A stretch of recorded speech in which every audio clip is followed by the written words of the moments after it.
Então, continuando aqui, deixa eu compartilhar a tela de novo.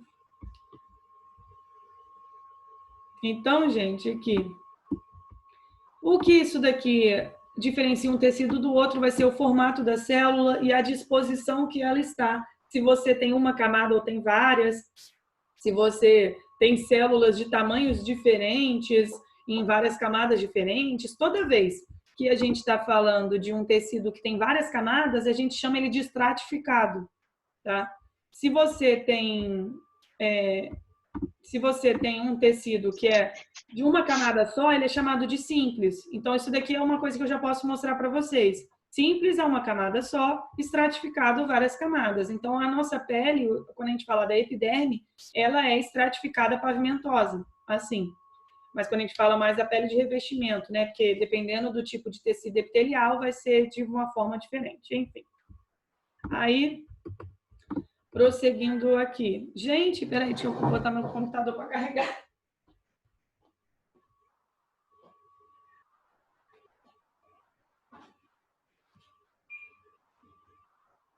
Ui, que desespero, porque quando meu computador ele avisa assim, olha, minha manta, que linda.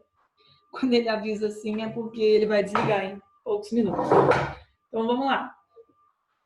Quando a gente fala de tecido epitelial chamado glandular, você tem 3 tipos de glândulas.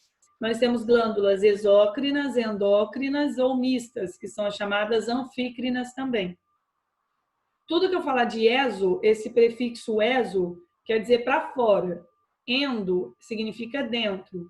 Então, entendam quando eu falo de glândulas exócrinas, são glândulas que vão produzir secreções que em algum momento vão para fora ou vão cair em um tubo. Tipo assim, se eu falo glândulas mamárias, produz o leite que vai sair pelos ductos lá para alimentar a criança. Glândulas salivares, você tem aqui na boca. As glândulas salivares têm ductos também que vão... a secreção é conduzida até a superfície. Glândulas sudoríparas, você tem isso ao longo do corpo. Você produz o suor e o suor vai ser eliminado da pele. Agora, quando a gente fala de glândulas endócrinas, o produto da secreção ele vai ser liberado diretamente no interior de vasos sanguíneos. Então, o que aquela glândula produz vai para o vaso sanguíneo, como, por exemplo, os hormônios. Então, se eu falo a glândula tireoide, se eu falo a glândula paratireoide, se eu falar a glândula, sei lá, testículo, ovário, tudo isso são glândulas endócrinas, mas algumas também podem ser endócrinas e exócrinas juntas. Dá uma olhadinha aqui, ó, olha as endócrinas. Quando a gente falar de sistema endócrino, a gente fala de todas elas. Tem o corpo pineal, a hipófise, a tireoide, paratireoides, adrenais, suprarrenais, pâncreas, ovário, testículos, tudo isso vai estar produzindo produtos, né? Produzindo produtos é ótimo. Vai estar produzindo coisas que vão cair no sangue, diferente das exócrinas. E as glândulas mistas, elas têm tanto produção exócrina quanto endócrina. Por exemplo, o nosso pâncreas, ele é uma glândula mista. Vocês vão ver que o pâncreas vai produzir o suco pancreático, que são enzimas que vão cair lá no intestino delgado, no duodeno, para ajudar na digestão. Então, não cai na corrente sanguínea, está caindo em um tubo que vai ajudar na digestão e depois aquele produto da digestão, uma parte vai ser assimilada e outra vai sair. E o pâncreas também produz 2 hormônios, que é a insulina e o glucagon, que são hormônios que vão cair na corrente sanguínea. Então, se você tem uma glândula que tem as 2 funções, ela é chamada de mista. Alguém tem alguma dúvida nisso aqui? Foi? Aí, olha só. Deixa eu ver aqui no chat. Ixi, agora o chat não tá abrindo. Eu odeio quando isso acontece. Peraí. Tá, até agora não. Ok. Aí, isso aqui era só para mostrar para vocês que existem alguns tipos de exócrinas, a chamada holócrina, merócrina e apócrina. A holócrina, aqui já está bem a descrição, o que acontece. Além de produzir a secreção, a célula ela sofre desintegração. Então, a célula que ela se desintegra e seu conteúdo, a secreção vai saindo junto. E aí aqui vai sofrendo mitose, formando novas células. Então é como se tivesse uma renovação daquela célula. Isso acontece, por exemplo, nas glândulas sebáceas, que formam sebo, né? Que é isso da oleosidade da nossa pele. Agora, quando a gente fala da merócrina, você tem a produção da secreção, mas a célula ela não é destruída, sai só a secreção. Por exemplo, as glândulas salivares e as sudoríparas, a célula não é destruída. E já na glândula, quando a gente fala apócrina, sai a secreção, mas sai também uma parte do citoplasma da célula junto. Nas sudoríparas, alguns tipos, e as mamárias também. Então, assim, é só para mostrar que existem esses 3 tipos, se aparecer esse nome para vocês não ficarem desesperados. É só o funcionamento daquela glândula. Se a célula vai sair por inteira, se vai sair só a secreção ou pedaços dela, tá? Agora, então, vamos falar sobre a pele. Pele mesmo, gente, ela só é epiderme e aderme, tá? A pele é só essas 2 camadas. A hipoderme não faz parte da pele. A hipoderme só vai estar presente em animais chamados endotérmicos, que são aqueles que produzem e conseguem manter o seu calor. Quem que são os animais endotérmicos mesmo? Vê se vocês lembram.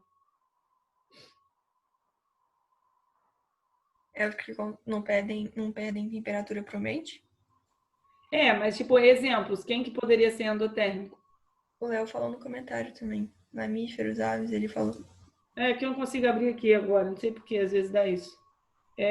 Isso, aves e mamíferos são endotérmicos. Então, endotérmico vai ter, abaixo da camada da pele, tem a hipoderme, que é uma camada de gordura, tá? Você vai achar bastante tecido adiposo ali embaixo. Todos os outros animais, quando eu falar, a pele vai ser só a epiderme e a derme. Então, pele é só essas 2 primeiras camadas aqui. Então, isso aqui é só um corte mostrando para vocês tudo que pode ser encontrado. Vocês vão ver que aqui na epiderme você tem invaginações, junto com a derme, que é tecido conjuntivo embaixo. Olha aqui, vasos sanguíneos, terminações nervosas. As glândulas, tanto a glândula sudorípara quanto glândulas sebáceas, elas foram invaginações, reentrâncias da epiderme, e aí elas acabaram parando, assim, a localização delas é na derme. Tá vendo? Isso daqui é uma glândula sudorípara e isso daqui é uma glândula sebácea. E aí elas estão aqui na derme, mas elas foram originalmente, elas foram produzidas aqui por uma invaginação da epiderme. Só a localização delas que é aqui embaixo. A gente já fala delas de novo. Vai ter musculatura associada com pelo, né? Que o pelo pode levantar ou diminuir. Terminações nervosas livres, corpúsculos, a gente vai ver tudo isso. Então, falando da pele... Oi. Mas para que serve a invaginação mesmo? Então, invaginar é tudo que vai para dentro. Então, assim, invaginação aconteceu um tecido, tipo no caso da epiderme, para formar as glândulas, teve uma reentrância da epiderme e aquilo formou a glândula com o passar do tempo, digo a nível evolutivamente falando. Isso é uma invaginação, tudo que entra. Evaginação, tudo que sai. Agora, quando eu falei de um tipo de invaginação, eram as microvilosidades. Na superfície da membrana plasmática da célula, poderia ter uma invaginação parecendo tipo uma digitação, que é tipo reentrância na membrana plasmática aqui, e isso ajuda para que você tenha uma melhor uma absorção de substâncias. Aí é bom a microvilosidade estava mostrando aqui, ó. As microvilosidades elas são boas para aumentar a área de absorção. Então é bom você ter em locais que isso seja importante, tipo no intestino. Lá no intestino você quer absorver nutrientes, então quanto maior a superfície de contato da membrana plasmática, melhor para absorção. E isso daqui não deixa de ser uma invaginação, porque ó, era um tecido, era a membrana plasmática lisa, que aí ela sofreu reentrâncias aqui. Então, invaginou a membrana plasmática. Então, invaginar é tudo que vai para dentro, ok? Ok, mas tipo, naquele negócio de junção, junção que fala, quando esses 2 trocinhos verdes se juntam, é para diminuir essa vilosidade para um corpo não. estranho? As microvilosidades não são todas as células que tem. Aqui, nessa imagem, está só mostrando, tipo, todas as junções e microvilosidades, só para mostrar para você. Então, a membrana plasmática das células vai ser tipo assim, ó. Ó, essa daqui é um tecido que não tem microvilosidade. Tá vendo? A membrana, ela é retona.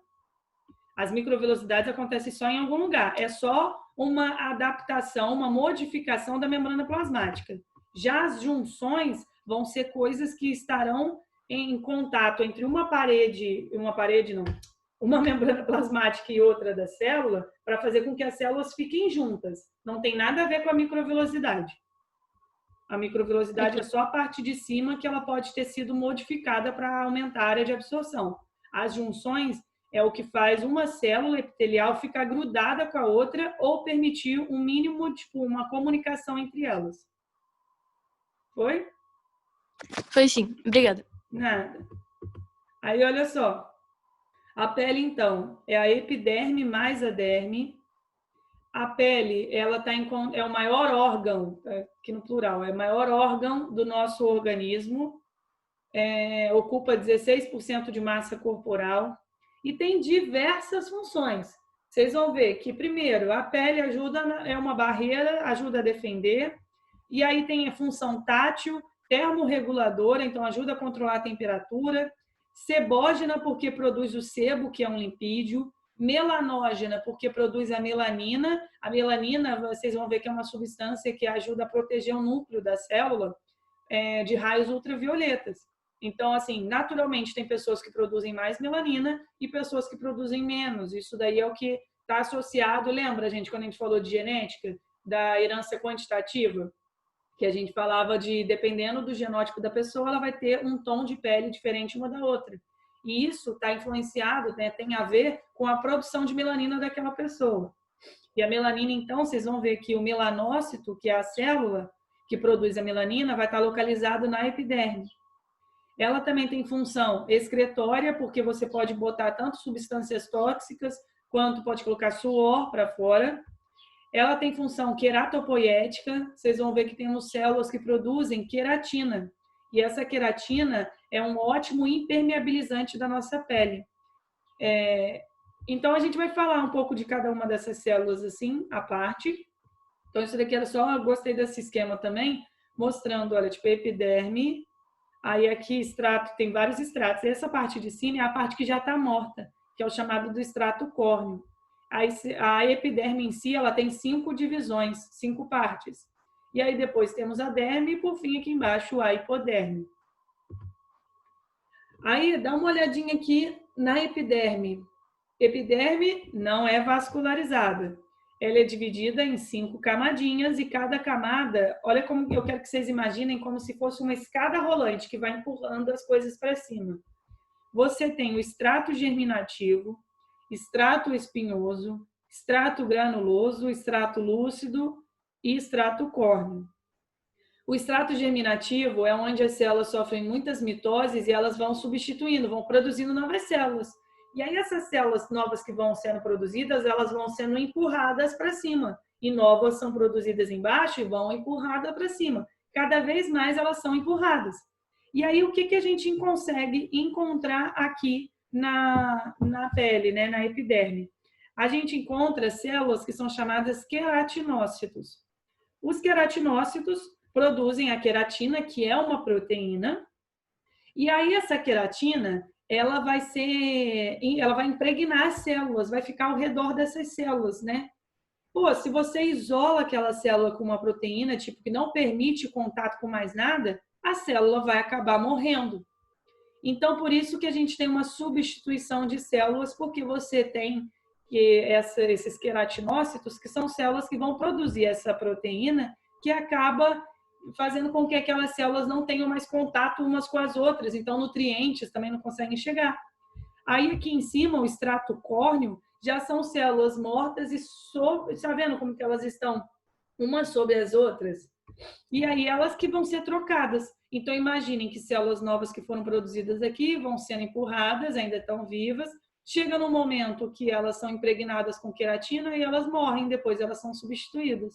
E não tem problema, porque você tem uma nova camada de células sendo formadas aqui embaixo e empurrar as outras para cima. Então, todas as células aqui, que são produzidas e são empurradas, elas em algum momento vão morrer. E é o normal, até porque é bom ter queratina, porque a queratina ajuda a impermeabilizar a nossa pele. Agora, os melanócitos, se não me engano, essa imagem aqui, ó, essa célula que está um pouquinho mais escura, é um melanócito. Os melanócitos são células que produzem a melanina. Então, como eu falei, vai produzir um pigmento, né, essa melanina, é uma proteção. Essa melanina, ela vai proteger o núcleo das células. Então, quando os raios ultravioletas chegarem, esse núcleo está protegido. Por isso que quando você toma sol, você fica com um tom de pele um pouco diferente do seu, porque você produziu mais melanina, porque estava em contato com os raios ultravioleta e a melanina foi produzida em maior quantidade, mas depois de um tempo volta à cor normal. Isso é importante, porque os raios ultravioletas podem induzir mutações. As mutações, elas acontecem, né? Tipo, naturalmente ou induzidas. Então, é bom ter essa melanina. Então, os melanócitos também são encontrados aqui na epiderme. Tem uma outra imagem para ver melhor. E temos também duas células super importantes. As células de Langerhans, que também serão encontradas aqui na epiderme, vou mostrar em outra imagem, elas estão associadas à defesa. Então, se entrar de alguma forma um corpo estranho aqui, essas células vão perceber e vão avisar os linfócitos disso, para falar, ei, tem um corpo estranho lá na pele, é para você ir lá destruir. Por isso que eu coloquei com que elas apresentam antígenos aos linfócitos. Então, é uma célula de defesa que tem aqui. E as células de Merkel, ou também chamados discos de Merkel, elas são células mecanorreceptoras. Elas percebem estímulos mecânicos, estímulos táteis. Então, quando você pega, bota a mão em uma superfície, passa assim, você está sentindo o tato, principalmente por conta dessas células ou discos de Merkel. Deixa eu ver se tem uma outra imagem aqui, ó. Aqui é melhor. Olha só. A gente tem um queratinócito aqui em cima, tá? Mostrando que ele produz queratina e acaba morrendo depois. Olha a célula de Langerhans, né? Aquela célula que eu falei de defesa. Um melanócito, ele fica bem aqui embaixo e ele produz grânulos de melanina. E você também tem as células de Merkel, elas ficam aqui embaixo também. É uma célula que está associada com uma parte sensorial do tecido nervoso. Então, você consegue ter percepção de tato. Então, aqui nessa imagem também estava mostrando, olha, tipo tecido jovem e tecido mais velho, porque as células são formadas, são empurradas, acabam morrendo e são substituídas. Então, a epiderme está ok? Ok. A gente tem que gravar todos esses nomes aí, todas essas células? Então, essas células aqui, elas são importantes. Esses extratos, não. Mas saber a função de um queratinócito, a função de um melanócito. O bom é que o nome já me diz, nesses dois, né? Queratinócito produz queratina. Melanócito produz melanina. Agora, célula de Langerhans e célula de Merkel, às vezes aparece também, mas não é com muita frequência. Eu vou falar mais de células também de estímulos táteis depois. Ô, professora, Oi. você explicou a célula de Merkel, porque eu acho que eu viajei, não me lembro não.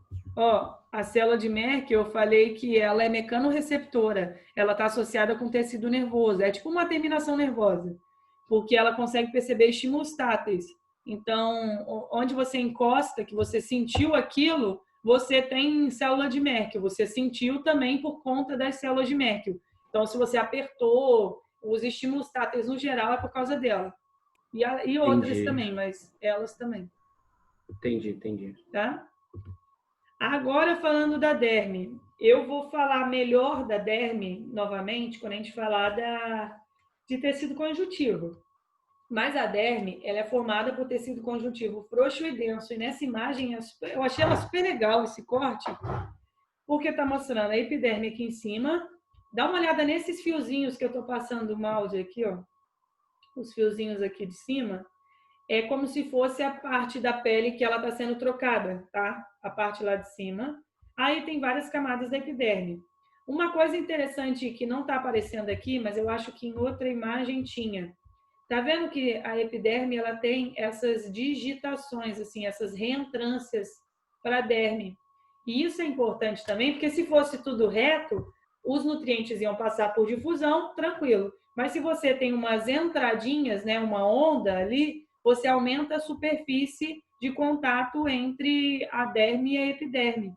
Então, você tem uma troca de nutrientes mais eficiente. Porque nessa imagem aqui não estava mostrando isso bem. Mas é que tem tipo umas reentrâncias assim, tá? Da epiderme com a derme. Aí olha a derme aqui embaixo. Olha o tecido conjuntivo frouxo e o tecido conjuntivo denso. Dá para ver direitinho a divisão de um com o outro. Esse aqui, VS, é o vaso sanguíneo que tem aqui nessa imagem. Então, eu já posso dizer que a derme ela é vascularizada. Então, novamente, ela que ajuda a nutrir a epiderme. Opa, fechou aqui. Tá. Eu aceitei, né? Outra coisa que nós temos na derme, vasos sanguíneos, vasos linfáticos, nervos.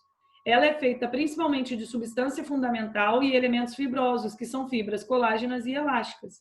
Quando eu falar de conjuntivo, a gente relembra tudo isso, mas a principal célula do tecido conjuntivo é o fibroblasto, justamente porque ele vai produzir as fibras.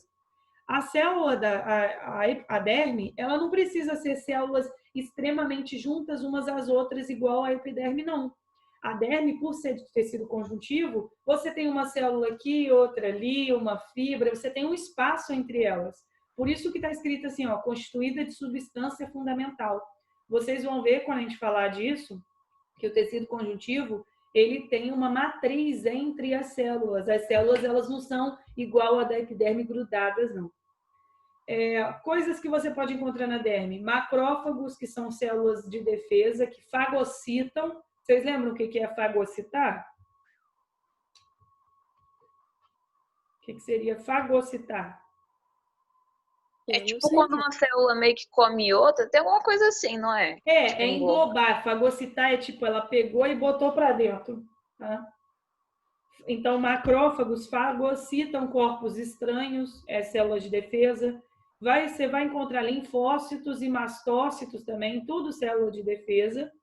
E você pode encontrar anexos córneos, que são alguns anexos, eles foram feitos, né, por tecido epitelial aqui na epiderme. E aí lembra que eu falei que eles reentraram, teve uma invaginação e a localização deles é na derme. Como, por exemplo, pelos, ó, volta aqui, ó.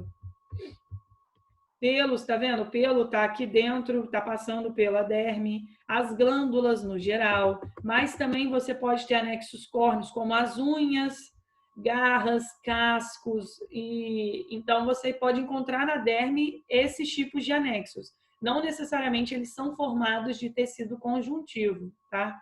Pode ser teve uma invaginação do tecido epitelial, ou ele pode ser formado de algum outro tipo de tecido, mas a localização é ali na derme. Aí, olha para essa imagem aqui, eu gostei bastante dela, mostrando a epiderme, todos os extratos, olha a célula de Langerhans, os queratinócitos aqui em cima, então as células chegam num momento que elas morreram, né? São substituídas.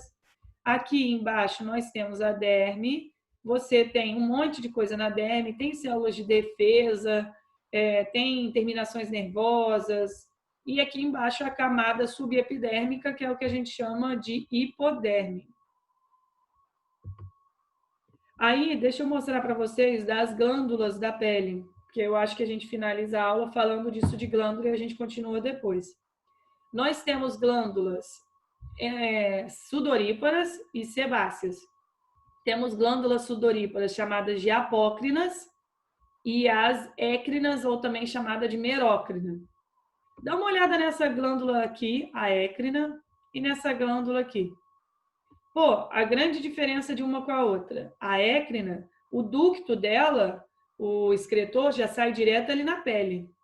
Agora, na apócrina, o ducto dela vai cair ali onde tem o folículo piloso, o pelo. Já a glândula sebácea, também, o ducto dela, a produção, a secreção dela vai cair aqui onde tem o pelo. E aí, dependendo do tipo de glândula sudorípara, você vai ter tipos de, como se fosse suor diferente. Aqui eu estou colocando com vocês, ó, as glândulas sudoríparas. Você encontra ela na sua pele todinha. Principal função, ajuda a regular a temperatura do corpo. Então, o suor é muito importante para isso. Deixa eu ver se eu consigo abrir aqui o que alguém mandou. A quantidade de secreção nas duas é a mesma ou uma é maior do que a outra? Isso daí vai depender se a pessoa está na puberdade, depende de hormônios também, depende se a pessoa... Porque tem gente que sua muito mais do que a outra, né? Tem gente que sua mais nas mãos, tem gente que sua mais nos pés, depende assim. Eu estou dizendo que você tem as glândulas sudoríparas no corpo. Se você vai ter uma maior quantidade ou maior produção do que de uma outra pessoa, isso varia. Então, principalmente na época da adolescência, que você tem uma liberação de hormônios maior, você produz muito mais secreções dessas glândulas. Tá? Então, isso depende muito de pessoa para outra. Aí, olha só, as sudoríparas, no geral, isso daí é fácil lembrar. Você está correndo, seu corpo ficou muito quente, o seu corpo precisa arrumar uma forma de diminuir aquela temperatura extrema que está ali na pele, porque a sua temperatura tem que ser de 37 graus. Você começa a suar, você libera uma secreção, que é o suor, o que tem no suor? Água, ureia, ácido úrico, cloreto de sódio. Mas aí você produz essa secreção só para abaixar a temperatura. Tem o suor que a gente fala que fede e o suor que não fede. Na verdade, não é o suor que está fedendo. Olha, dá uma olhada nas dois tipos de glândulas sudoríparas, écrinas e apócrinas. Voltando aqui, ó, a écrina é a que está direto, sai o ducto ali na pele. A apócrina sai próxima do folículo piloso. E aí que tá. A apócrina, a secreção dela é mais viscosa, tem bastante proteína e ácidos graxos. Lembra que ácidos graxos, eu estou dizendo uma cadeia grande de carbonos, tá? E é muito mais produzida na puberdade. Só que olha a localização dela. Se a secreção dela sai diretamente no folículo piloso, ali é um meio perfeito para bactérias crescerem. Então, o fedor, o CC do cascão ali, o fedor não vai ser o suor. O fedor vai ser por conta das bactérias que vão estar ali e elas vão produzir um cheiro mais forte. Então, essas duas glândulas estão sim associadas com a regulação térmica do corpo, auxiliam na flexibilidade da pele e ajudam na excreção de resíduos. Mas as écrinas não vão suar. Elas são feitas de um outro tipo de substância, né? Água, principalmente água, mas as apócrinas, elas são ricas em proteínas, então dá nutriente, ó, perfeito para as bactérias, ainda mais próxima dos pelos. Na puberdade, quando você começa a produzir mais hormônios, né, associados com a puberdade, você aumenta a produção dessas secreções das apócrinas, e aí vai feder por conta das bactérias. Tá? Ok? Sudorípara. Aí, olha só para finalizar a sebácea, a gente para por aqui. A sebácea, você vai encontrar sebáceas no corpo inteiro, só que você não tem glândula sebácea nem na mão nem no pé, tá? E os ductos das sebáceas, lembra, também vai cair a secreção próxima do folículo piloso, do pelo. O que é o sebo? Na verdade, é um monte de gordura, né? Lipídio. É triglicerídeo, é ácido graxo, é colesterol, é éster. Então, assim, é uma mistura de lipídios. E o sebo é importante justamente para lubrificar e impermeabilizar a pele. Só que, durante a puberdade, as pessoas vão aumentar, tipo, os adolescentes aumentam 5 vezes ou até mais a produção dessa glândula. Então, essa glândula é super estimulada por conta de hormônios sexuais. Por isso que, na adolescência, vocês ainda estão passando por isso. Eu, até hoje, tenho cravinho. Mas você começa a ter uma produção muito grande de sebo e aí aquilo pode ficar, tipo, aquela pele oleosa, brilhosa, sabe?